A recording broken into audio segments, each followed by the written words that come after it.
Bismillahirrahmanirrahim. In the name of Allah, the most merciful, the most compassionate. So, dear student, we are talking about the foreign policy of Pakistan. Pakistan کی اسلامی جمہوریہ پاکستان کی خارجہ policy کے بارے میں ہم آج انشاءاللہ پڑھیں گے کہ اس میں پاکستان کی جو خارجہ پالیسی کی جو بنیادی نکات ہیں، یعنی اس کی کون کون سے ایسی چیزیں ہیں جو خارجہ پالیسی کے زمرے میں آتی ہیں. تو سب سے پہلے اسلامی جمہوریہ پاکستان کی جو خارجہ پالیسی کے بارے میں ہم بات کریں گے. سب سے پہلے خارجہ پالیسی کی جو تعریف بیان کی جاتی ہے کہ اس میں خارجہ پالیسی کی جو تعریف ہے، یعنی خارجہ پالیسی کسی بھی ملک کی پالیسی کے اس حصے کا نام ہوتا ہے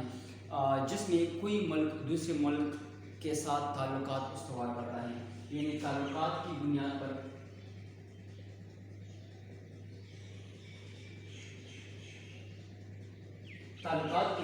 وہ کیا کرتا ہے، دوسرے ممالک کے ساتھ تعلقات استوار کرتا ہے، اور پھر اس کے ساتھ یہ تعلقات ہر ملک اپنے قومی مفادات کو مد نظر رکھتے ہوئے بناتا ہے. یعنی کسی بھی ملک یا کوئی بھی ملک جب تعلقات کسی دوسرے ممالک کے ساتھ بناتا ہے تو اس میں سب سے جو بنیادی نقطہ ہوتا ہے خارجہ پالیسی میں وہ یہ ہوتا ہے کہ دوسرے ممالک کے ساتھ جو تعلقات ہوتے ہیں وہ زیادہ تر قومی مفادات پر مبنی ہوتے ہیں. یعنی قومی مفاد میں ایسی چیزیں آ جاتی ہیں جس میں نہ کوئی مستقل طور پر کوئی دوست ہوتا ہے، نہ کوئی مستقل طور پر کوئی دشمن ہوتا ہے. وہ تمام ممالک جو تعلقات ہر ملک اپنے قومی مفادات کو مد نظر رکھ کر بنائے جاتے ہیں یا بناتا ہے، جو وقت کے ساتھ ساتھ تبدیل ہوتے رہتے ہیں. یعنی اس میں تعلقات میں سب سے جو بنیادی نقطہ بیان کیا جاتا ہے یہ وقت کے ساتھ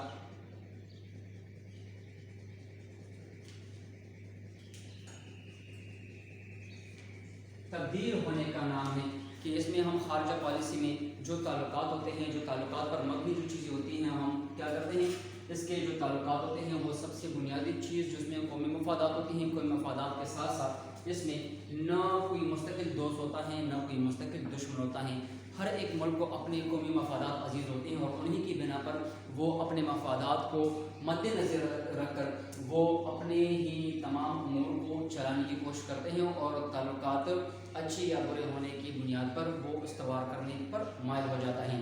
یعنی کیونکہ خارجہ پالیسی کا یہ بنیادی اصول ہوتا ہے کہ کسی بھی ملک کا کوئی مستقل دوست یا دشمن نہیں ہوتا. یہ سب سے جو بنیادی چیز اس میں تعلقات میں یا خارجہ پالیسی کی ہوتی ہے، جب فارن پالیسی کوئی ملک کسی دوسرے ملک کے بارے میں بناتا ہے تو سب سے پہلے اس چیز کو مد نظر رکھتے ہیں کہ اس میں کوئی مفادات عزیز ہوتے ہیں. دوسری بات اس میں یہ کہ اس میں جو مستقل دوست ہوتا ہے نہ کوئی مستقل دشمن ہوتا ہے. یعنی بعض اوقات ایک ملک دوسرے ملک کے ساتھ جو تعلقات استوار کرتا ہے تو ان مفادات کی بنیاد پر وہ دوست مستقل ہوتا ہے نہیں ہوتا، یا دشمن ہوتا ہے نہیں ہوتا. اسی کو بنیاد بنا کر وہ مستقل طور پر دشمن یا دوست نہیں ہوتا. ان میں سے کوئی بھی بلکہ اس کے جو قومی مفادات ہوتے ہیں وہ مستقل طور پر اہم ہوتے ہیں. یعنی کسی بھی ملک کے جو قومی مفادات ہوتے ہیں وہ پرماننٹلی یعنی مستقل طور پر امپورٹنٹ رکھتے ہیں اور اسی کو بنیاد بنا کر وہ کیا کرتے ہیں، دوسرے ممالک کے ساتھ تعلقات کو اہمیت دیتے ہیں. پاکستان کی خارجہ پالیسی کی جو بنیادی نکات ہیں، یعنی اس میں سب سے اہم بات کہ پاکستان کی خارجہ پالیسی ملکی مفادات اور ترجیحات کو مد نظر رکھ کر بنایا جاتا ہے.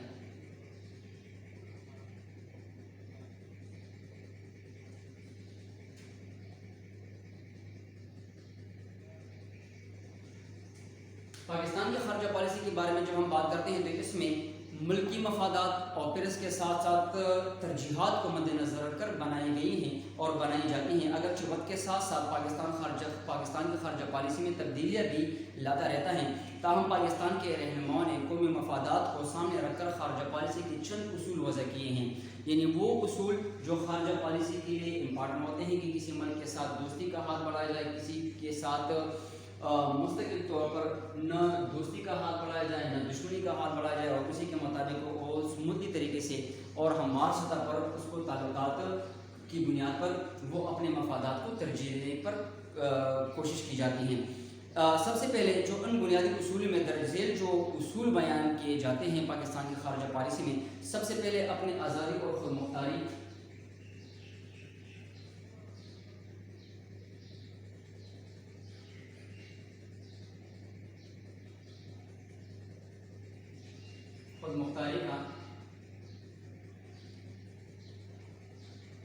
جو تحفظ ہے. یعنی پاکستان کی خارجہ پالیسی پر اگر ہم نظر رکھیں، اس کے نکات پر اگر ہم نظر رکھیں تو سب سے جو بنیادی چیز میں ہوتی ہیں وہ یہی چیز ہوتی ہے کہ اس میں پاکستان کے خارجہ پالیسی میں جو بنیادی نقطہ بیان کی جاتے ہیں کہ اس میں اپنی آزادی اور خود مختاری کا تحفظ، یعنی اپنی آزادی کا احترام اور اپنی خود مختاری کا تحفظ، یہ سب سے جو بنیادی نقطہ ہے اپنی خارجہ پالیسی کا حصہ ہیں۔ دوسری بات اس میں یہ بیان کی جاتی ہے کہ اس میں دوسرے کی آزادی اور خود مختاری کا تحفظ بھی شامل ہے، یعنی اس میں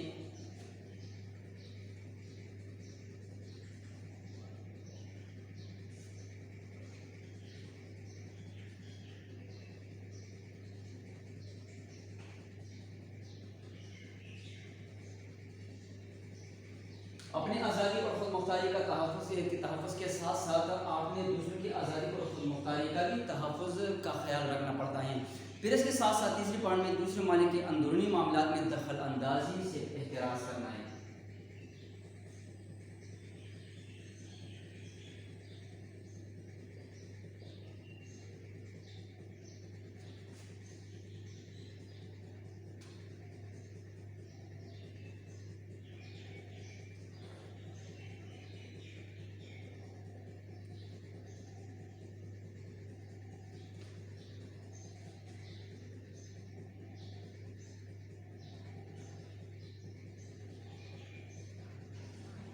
دوسرے ممالک کے اندرونی معاملات میں جو آپ جو انٹرفیئرنس کرتے ہیں تو اس سے بھی ممانعت کی جاتی ہے کہ آپ کیا کرتے ہیں، دوسرے ممالک کے اندرونی معاملات میں آپ دخل اندازی نہیں کریں گے،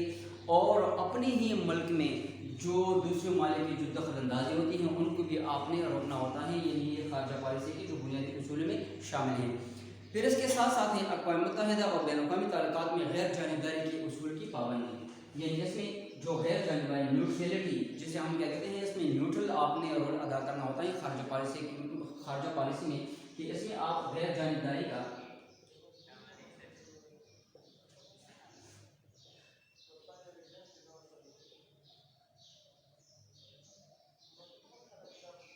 غیر جانبداری کے اصول پر آپ نے مکمل طور پر احتراز کرنا ہوتا ہے اور اسی کے مطابق آپ نے اس کی پابندی کرنی ہوتی ہے۔ اس میں آپ نے پابندی غیر جانبدار کہ آپ کسی ملک کی سائڈ نہیں لیں گے اور اپنی خارجہ پالیسی کو بنیادی طور پر تعلقات کی بنیاد پر، وقت کے ساتھ تبدیل ہونے کی بنیاد پر، نہ کوئی مستقل دوست کی حیثیت سے نہ کوئی مستقل دشمن کی حیثیت سے، آپ نے اپنے ہی ملکی مفادات اور ترجیحات کو مد نظر رکھ کر آپ نے اپنے خارجہ پالیسی کو مکمل طور پر سموتھی طریقے سے آپ نے آگے بڑھانا ہے۔ پھر ان سے آپ نے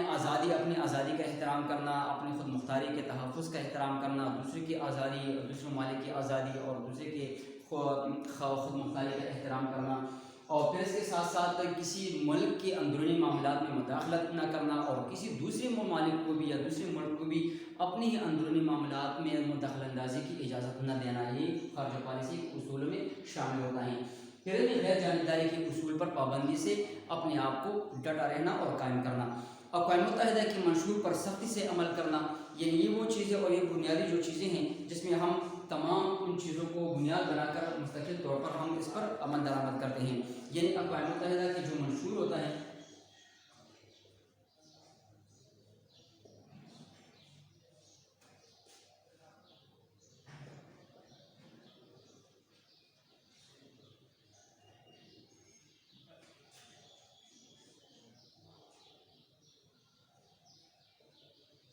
کہ اقوام متحدہ کے منشور پر سختی سے عمل درآمد کرنا، کہ اقوام متحدہ کے چارٹر کے امبریلے میں جو بھی ممالک آتے ہیں اور اسی کے ساتھ ساتھ جو تعلقات آپ کسی ممالک کے ساتھ آپ استوار کرتے ہیں تو ان کو بنیاد بنا کر آپ نے ان کی منشور پر، یعنی اس کی جو چارٹر ہوتا ہے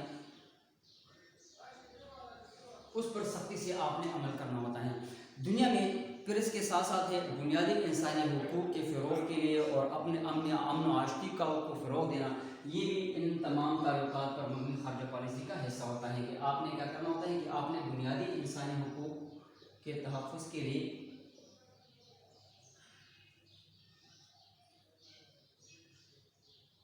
بنیادی انسانی حقوق اور امن و آشتی کے فروغ کے لیے آپ نے کردار بھی ادا کرنا ہوتا ہے۔ نسلی امتیاز کی مخالفت اور حق خود ارادیت کی حمایت کرنا اور منصفانہ بین الاقوامی معاشی نظام کا قیام، تمام مسلمانوں کے مفادات کا تحفظ اور احترام کرنا اور اتحاد عالم اسلام کو متحد اور اتحاد کے ساتھ اکٹھا کرنا، جنوبی ایشیا میں بہتر تعلقات استوار کرنا اور اس خطے میں امن و سلامتی کو فروغ دینا، یہ پاکستان کی خارجہ پالیسی کی بنیادی جو نکات ہیں، یہ اس کا حصہ ہیں، اور اس میں جو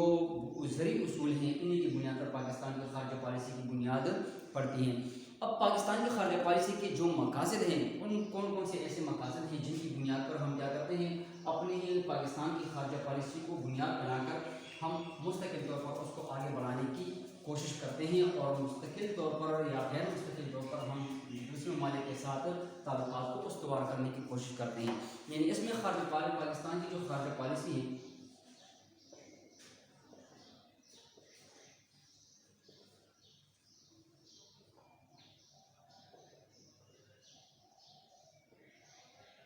اب اس کے مقاصد کیا کیا ہیں، کون کون سے ایسے چیزیں ہیں جو خارجہ پالیسی کے لیے مقاصد کو بنیاد بنا کر ہم اس کو استعمال کرتے ہیں۔ تو خارجہ پالیسی کے جو مقاصد ہیں، جب یعنی پاکستان 14 کو جب ماضی وجود میں آیا اور برطانوی ہندوستان سے خارجہ پالیسی کو ورثے میں جب پایا، تو البتہ آزادی کے بعد نظر پاکستان اور تحریک پاکستان، یعنی دو ایسی بنیادی چیزیں ہیں جس میں ہم نظر پاکستان اور پھر اس کے ساتھ تحریک پاکستان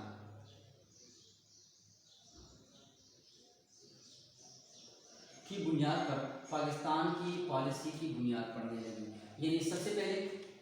نظریہ پاکستان اور پھر اس کے بعد جو تحریک پاکستان کے ساتھ یا پاکستان کی جدوجہد کے ساتھ جس کا آغاز ہو چکا ہے، پھر اس کے بنیادی وجوہات میں مقاصد کو پیش نظر رکھتے ہوئے خارجہ پالیسی کی تشکیل نو کی گئی۔ یعنی ان میں پاکستان کی خارجہ پالیسی کے جو اہم مقاصد ہیں وہ ذیل میں بیان کیے جاتے ہیں۔ یعنی سب سے پہلے ان نظر پاکستان کی بنیاد پر اور مقاصد کی تکمیل کے لیے، تحریک پاکستان کی بنیاد پر اس کی تکمیل کے لیے جن خارجہ پالیسی کی بنیادی طور پر جو نکات بنیادی طور پر اس کے لیے اہم تھی، ان کو مد نظر رکھ کر ان کے مطابق پاکستان کی خارجہ پالیسی کی بنیاد پڑنے لگی، جو ذیل میں ہم بیان کرتے ہیں۔ سب سے پہلے یعنی اس میں جو قومی سلامتی کا جو اصول تھا کہ سب سے جو بنیادی چیز اس میں ہے کہ قوم پاکستان کی خارجہ پالیسی کا جو سب سے جو بنیادی محور ہے وہ قومی سلامتی ہے۔ ٹھیک ہے، یہ قوم سلامتی میں وہ بنیادی چیز یعنی خارجہ پالیسی کا سب سے اہم مقصد قومی سلامتی کا تحفظ ہے، جس کو بنیاد بنا کر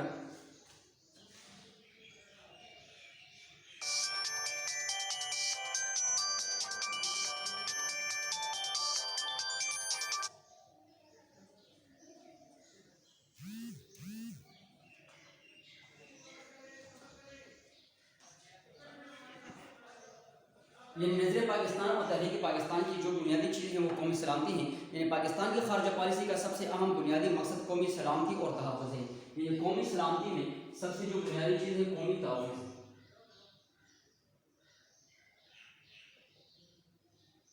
قومی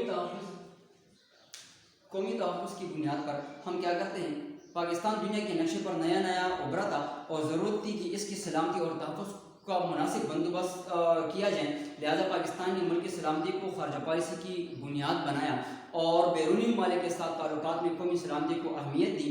آج بھی پاکستان کی خارجہ پالیسی میں قومی سلامتی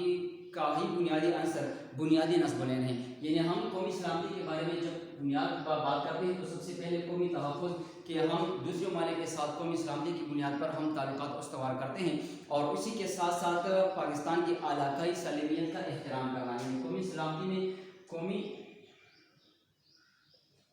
سلامتی اور پھر علاقائی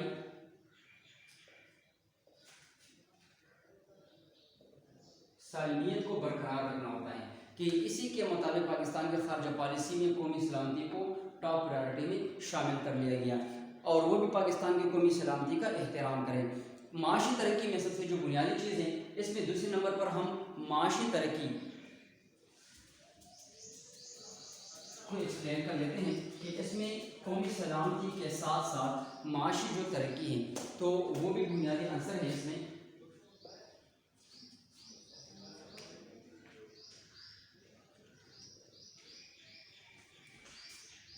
جو اکانومک ڈیولپمنٹ کے نام سے یاد کیے جاتے ہیں، پاکستان ایک ترقی پذیر ملک ہے اور معاشی طور پر اپنی ترقی چاہتا ہے، لہٰذا پاکستان ان تمام ممالک کے ساتھ اچھے تعلقات استوار کرنا چاہتا ہے، اور ہر ایک ملک کے ساتھ اس کی خواہش ہوتی ہے کہ معاشی ترقی کے لیے راہ ہموار کر لے، اور اس کے ساتھ معاشی یعنی ترقی کے لیے وہ راہ ہموار کرنے کے ساتھ ساتھ ان کے ساتھ معاشی طور پر بھی اچھے تعلقات کی بنیاد پر، یعنی بزنس اور کاروبار کی بنیاد پر، معاش کی بنیاد پر وہ اپنے تعلقات کو بہتر سے بہتر بنانے کی کوشش کر سکیں، یعنی جن کے ساتھ تجارت کر کے، جن سے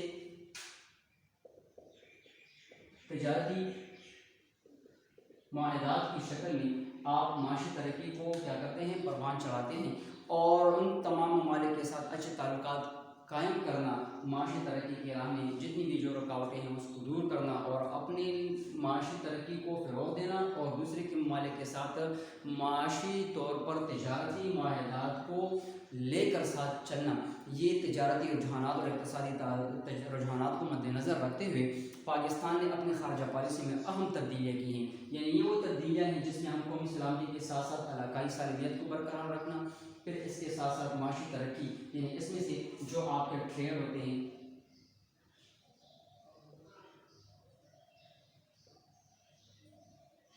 کامرس آپریٹس میں آپ کی جتنے بھی امور ہوتے ہیں وہ امپورٹ ایکسپورٹ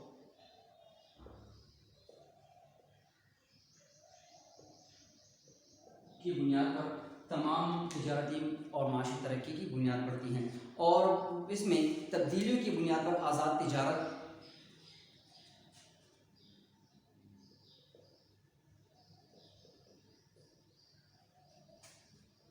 جو فری ٹریڈ ہوتی ہیں، اور پھر اس کے ساتھ ساتھ آزاد اقتصادیات، جو اقتصادی امور کے ساتھ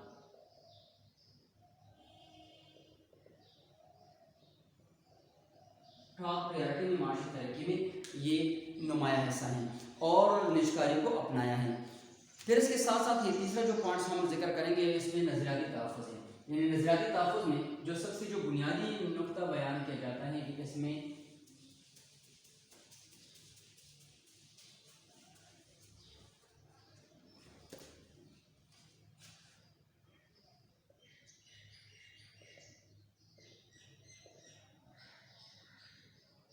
نظریے کا تحفظ،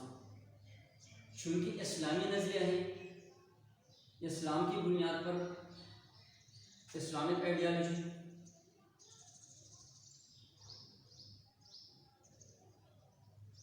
on the basis of Islamic ideology you have to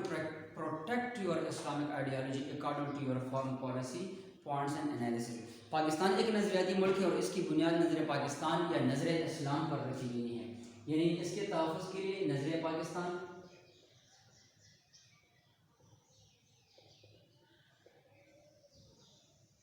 پھر اس کے ساتھ نظر اسلام،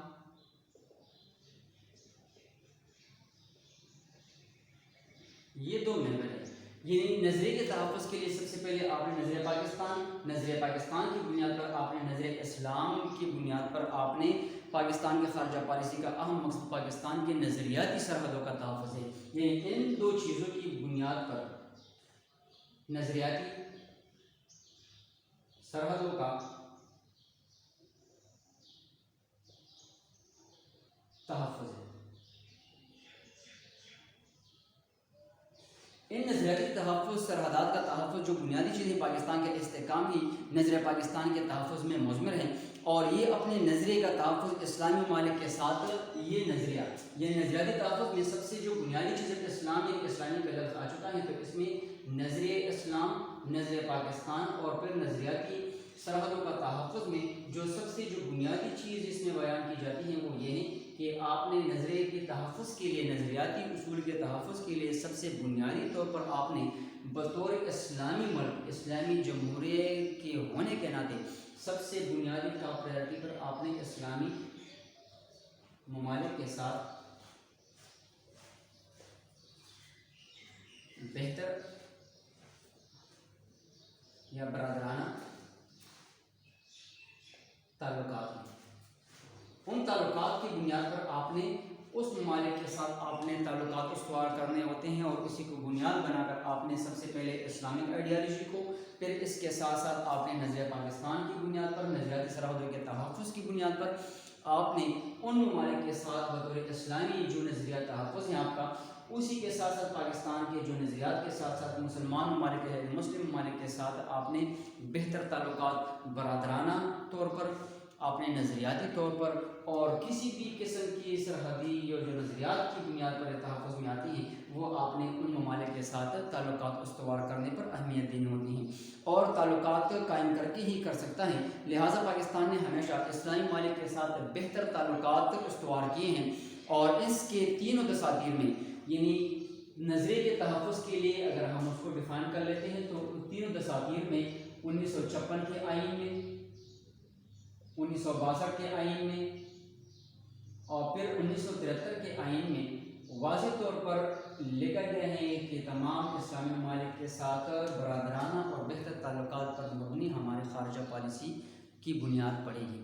تو اسی کے ساتھ ساتھ اگر ہم ان کے تمام یعنی تینوں دساتیر میں اسلامی ملک کے ساتھ قریبی تعلقات پر زور دیا گیا ہے اور اس پر غور کر لیں تو سب سے پہلے نظر پاکستان، نظر اسلام اور اسلامی نظریاتی سرحدات کے تحفظ کے لیے جو بنیاد پڑتی ہیں وہ سب سے بہتر طور پر اس بات پر فوقیت دی جاتی ہے کہ اس میں تمام ممالک کے ساتھ یعنی اسلامی ممالک کے ساتھ قریبی برادرانہ اور اسلامی امبریلا کے نیچے آپ نے بہتر تعلقات پر مبنی آپ اس کے ساتھ تعلقات استوار کرنے اور قریبی تعلقات استوار کرنے کے لیے آپ نے راہ ہموار کی ہوگی۔ پاکستان نے اسلامی کانفرنس کی تنظیم اور اقتصادی تعاون کی تنظیم کے قیام میں بھی اہم کردار ادا کیا ہے۔ یعنی نظریات کی بنیاد پر اگر ہمارا نظریہ اسلام مسلمان ممالک کے ساتھ نظر اسلام کی بنیاد پر جب ہم اپنے برادرانہ اور اسلامی طرز کے نظریے پر ہم غور کر لیتے ہیں اور اس کو ڈیفائن کر لیتے ہیں تو ان تمام چیزوں میں پاکستان نے وہی کردار ادا کیا ہے جس کی بنیاد پر ہم اپنے نظریات کو یعنی اسلامی نظریات کو تمام دنیا کے سامنے واضح طور پر رکھ لیتے ہیں اور خارجہ پالیسی کی بنیاد قرار دیتے ہیں۔ تو ان میں تمام اسلامی ممالک کے ساتھ برادرانہ اور بہتر تعلقات پر مبنی تعلقات استوار کرنا اور اس کی زندہ مثال مختلف موقعوں پر اسلامی نظریاتی کونسل، پھر اس کے ساتھ ساتھ اسلامی کانفرنس کی تنظیم جو اسلامی سربراہان کانفرنس کی جو تنظیم تھی، پھر اس کے بعد جو علاقائی ECO اکانومک کوآپریشن جو ڈیولپمنٹ کی جو تنظیم تھی آرگنائزیشن کی، اس کے قیام میں اہم کردار ادا کیا ہے۔ پاکستان کی خارجہ پالیسی کی جو ہم اہم تشکیل کے جو ذرائع بیان کی جاتے ہیں اس میں انتظامی سب سے بنیادی چیز اس میں انتظامی کون ہے، انتظامی کون کے ساتھ ساتھ پھر وزارت خارجہ ہیں اور پھر اس کے ساتھ ساتھ اس میں خفیہ ادارے، پھر اس کے ساتھ ساتھ سیاسی جماعت اور پریشر گروپ اور پھر اس کے ساتھ ساتھ پارلیمنٹ، یہ تمام چیزیں مل بیٹھ کر اپنے ہی ملک کے لیے پاکستان کے لیے خارجہ پالیسی کی بنیاد بناتے ہیں اور اس میں اہم کردار ادا کرتے ہیں۔ یعنی یہ وہ ذرائع ہیں جو ہم اپنی خارجہ پالیسی کو بنانے میں اور اس کو امپلیمنٹ کرنے دیگر ممالک کے ساتھ اپنے تعلقات کو استوار کرنے کے لیے ہم اس نکات پر مبنی خارجہ پالیسی بناتے ہیں اور اس پر عمل درآمد کرتے ہیں۔ پاکستان کی خارجہ پالیسی کی تشکیل کے جو ذرائع ہیں وہ ذیل میں بیان کیے جاتے ہیں۔ سب سے پہلے اس میں جو ذرائع ہیں وہ انتظامی تکون کی شکل میں موجود ہیں، یعنی اس میں جو تکون کی شکل میں ہمارے ہاں جو ادارے ہیں وہ ذیل میں ہم اس کا ذکر کرتے ہیں۔ یعنی سب سے پہلے انتظامی تکون ہے،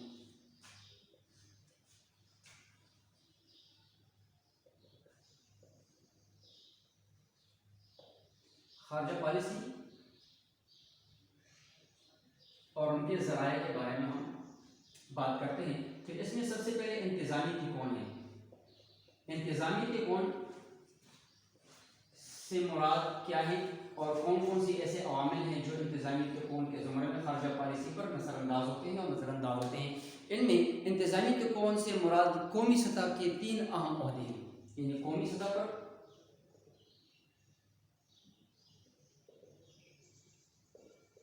تین اہم عہدے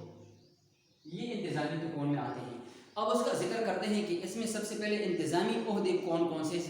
عہدے ہیں۔ تو سب سے پہلے اس میں صدر پاکستان ہے،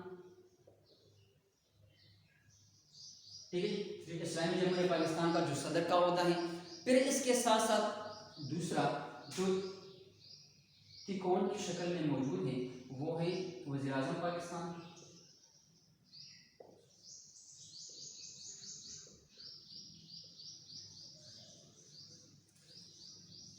تیسرے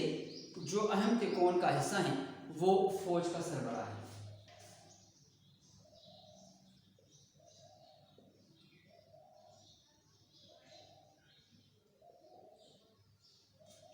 انتظامی تکون میں جو خارجہ پالیسی کے جو ذرائع ہم استعمال کرتے ہیں اس کو ڈیفائن کر لیتے ہیں. تو انتظامی تکون میں صدر پاکستان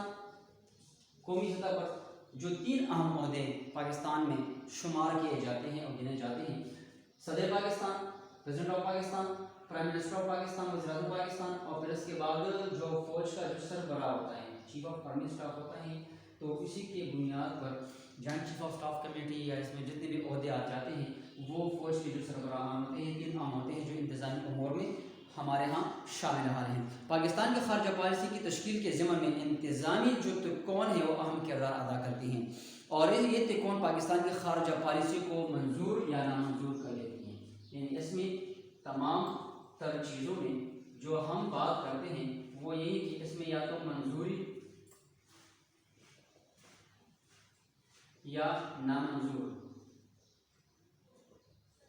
جتنی بھی ہمارے ہاں جو پالیسی ہوتی ہے، خارجہ پالیسی ہمارے بنتی ہیں یا بناتے ہیں کسی ملک کے ساتھ دوستانہ تعلقات پر مبنی یا کسی بھی امور پر، چاہے وہ کسی بھی نوعیت کی بنیاد پر ہو، چاہے وہ نظریاتی تحفظ کے بارے میں ہو، سیاسی ہو، چاہے وہ ہمارا معاشی لحاظ سے ہو، یا کسی بھی قسم کی ہمارے ہاں جو پالیسیاں بنتی ہیں اس کے ذرائع میں جب ہم انتظامی تکون کو ڈسکس کرتے ہیں تو اس میں جو صدر پاکستان، وزیر اعظم پاکستان، فوج کا سربراہ، تو یہ تمام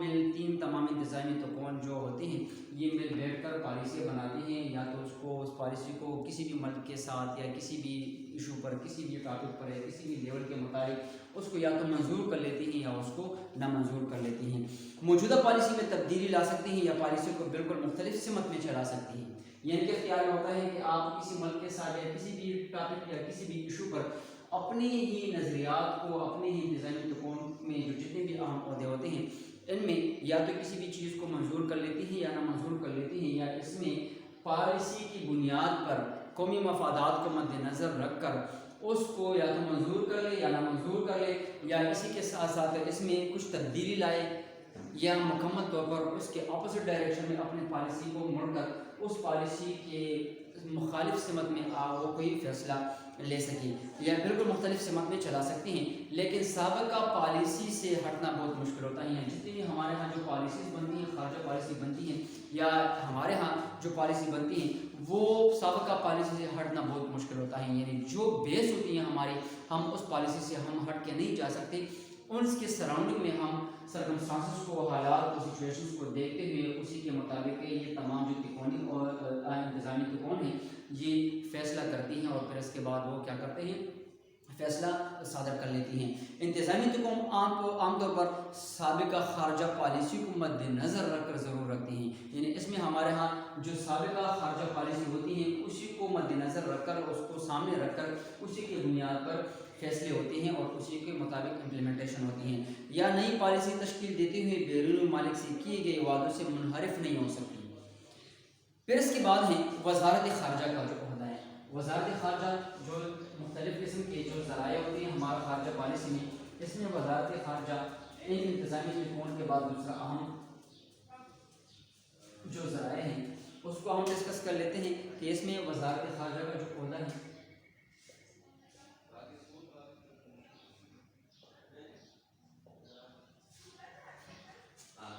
وزارت خارجہ، پاکستانی وزارت خارجہ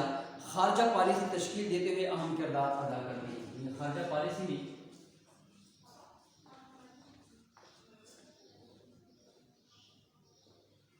خارجہ پالیسی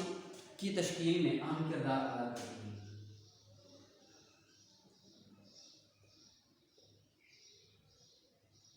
یہ اہم کردار ادا کرنا، اہم کردار خارجہ پالیسی کی تشکیل میں وزارت خارجہ کا ہوتا ہے. وزارت خارجہ میں عام طور پر خارجہ پالیسی کے ماہرین، جس میں جو ماہرین ہوتے ہیں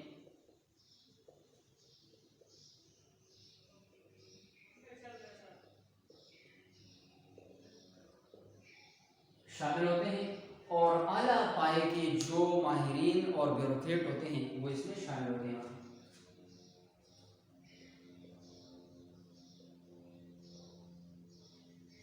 جو بیوروکریٹس ہوتے ہیں وہ شامل ہوتے ہیں اور اپنے خارجہ پالیسی، یعنی ہمارے ملک کی جو خارجہ پالیسی کی تشکیل کرتے ہیں. یہ خارجہ پالیسی کے بنیادی مقاصد اور اصولوں کو مد نظر رکھتے ہوئے خارجہ پالیسی تیار کرتے ہیں. یعنی مقاصد اس میں جو امپلیمنٹیشن ہوتی ہے، اس میں بنیادی مقاصد کہ آپ کے خارجہ پالیسی کے جو مقاصد ہیں وہ کون سے مقاصد ہیں اور کون سے اہداف ہیں جو اس کو ٹارگیٹ کرتے ہیں، اور اس کو مقاصد کی تکمیل کے لیے کیا کرتے ہیں، اس کو مکمل ایک شیپ دیتے ہیں، اور پھر اس کے ساتھ ساتھ اصولوں کو مد نظر رکھ کر بنایا جاتا ہے۔ جو خارجہ پالیسی کے جو اصول ہوتے ہیں، اصولوں پر مبنی خارجہ پالیسی بنتی ہے۔ ان تمام چیزوں کے علاوہ جب یہ خارجہ پالیسی کی ترجیحات یا ترجیحی بنیادوں پر کو سامنے رکھتے ہوئے پالیسی کے منصوبے اور پروگرام بناتے ہیں، یعنی خارجہ پالیسی کی تشکیل میں جو وزارت خارجہ ہوتی ہیں اسی کو بنیاد بنا کر وہ پالیسیاں تشکیل دیتے ہیں۔ اس میں اہم کردار وزارت خارجہ کا ہوتا ہے، اور وزارت خارجہ نے جو خارجہ پالیسی کے جو ماہرین ہوتے ہیں، بیوروکریٹس ہوتے ہیں، وہ اہم کردار ادا کرتے ہیں، اور اپنے تمام ملک کے لیے جو پالیسیاں وہ بناتے ہیں تمام دیگر ممالک کے ساتھ یا کسی بھی خارجہ پالیسی کو بنیاد بنا کر، وہ پھر ان میں سے بنیادی مقاصد کو دیکھتے ہیں، یعنی بنیادی مقاصد کی بنیاد پر آپ کی خارجہ پالیسی یعنی پاکستان کی خارجہ پالیسی بنتی ہے۔ اور دوسری بات اس میں ہے کہ اس میں اصولوں پر مبنی خارجہ پالیسی بنتی ہیں۔ ان تمام خارجہ پالیسی کی تشکیل کے ضمن میں انتظامی تکون کی رہنمائی کرتے ہیں، یعنی انتظامی تکون کی رہنمائی کرتے ہوئے نئی آئینی تبدیلیوں کے مطابق نیشنل سیکیورٹی کونسل اس انتظامی تکون کا منبدل بنتی جا رہی ہے۔ یعنی اس میں جو آپ کا نیشنل سیکیورٹی کونسل ہوتا ہے، یہ اس میں جو ماہرین جو بیٹھتے ہیں، بیوروکریٹ بیٹھتے ہیں، تو ان کا جو بنیادی مقصد ہوتا ہے وہ بنیادی مقاصد کی تشکیل، بنیادی مقاصد کی تکمیل، اور پھر اس کے ساتھ ساتھ اصولوں پر مبنی اور اس کو بنیاد بنا کر وہ پھر خارجہ پالیسی بناتے ہیں اور اسی کے مطابق پھر اپنے ملک پر امپلیمنٹ کرتے ہیں۔ پھر اس کے بعد ہے پاکستان کے جو خفیہ ادارے ہیں، پاکستان کے خارجہ پالیسی کی تشکیل کے سلسلے میں اہم کردار ادا کرتے ہیں، اور یہ ادارے دوسرے ممالک کی خارجہ پالیسی کے مقاصد کی تکمیل کے لیے مکمل اطلاعات فراہم کرتے ہیں، جن کو مد نظر رکھتے ہوئے پاکستان اپنی خارجہ پالیسی تشکیل دیتا ہے۔ یعنی ان میں سے تیسرا جو پوائنٹ بیان کیا جاتا ہے، اس میں آپ کے جو خفیہ ادارے ہوتے ہیں، جو انٹیلیجنس ڈپارٹمنٹ ہوتی ہیں، وہ خارجہ پالیسی کی تشکیل پر اثر نو وہ نظر ثانی کرتے ہیں، اور اس نظر ثانی کی بنیاد پر وہ مکمل طور پر مقاصد کی تکمیل یعنی قومی نیشنل انٹرسٹ اور اس میں جو قومی مفادات آپ کے ہوتے ہیں اسی کو بنیاد بنا کر وہ ان اصولوں پر مبنی خارجہ پالیسی پر نظر ثانی کرتے ہیں، اور اسی کی بنیاد پر وہ مقاصد کی تکمیل میں اپنے ہی اداروں کی بنیاد پر وہ اطلاعات فراہم کرتے ہیں، اور ان اطلاعات کی موجودگی میں اور اس کی اطلاعات کی شواہد کی موجودگی میں ان تمام چیزوں کو پاکستان کی خارجہ پالیسی کی تشکیل دیتا ہے۔ یعنی ان میں سے جو خفیہ ادارے ہوتے ہیں ان تمام چیزوں پر نظر ثانی کے بعد وہ اپنے اطلاعات کو فراہم کرتے ہیں، یعنی اطلاعات کے مطابق وہ خارجہ پالیسی کو اثر نو تشکیل دیتے ہیں۔ سیاسی جماعتیں اور پریشر گروپ میں پاکستان کی خارجہ پالیسی کی تشکیل کے ضمن میں جتنی بھی ہمارے ہاں جو سیاسی گروپس ہیں، جو سیاسی جماعتیں ہیں، جو پریشر گروپس ہیں، اور اس میں اہم کردار ادا کرتے ہیں، یعنی سیاسی جماعتیں اپنے منشور کے مطابق اپنے ہی خارجہ پالیسی کو خاص جگہ دیتے ہیں۔ یعنی یہ جو چیزیں ہوتی ہیں ہم اس کو ڈیفائن کر لیتے ہیں، انتظامی تکون، پھر اس کے بعد وزارت خارجہ، فارن پالیسی میکر جو ہوتے ہیں، جس میں بیوروکریٹس ہوتے ہیں،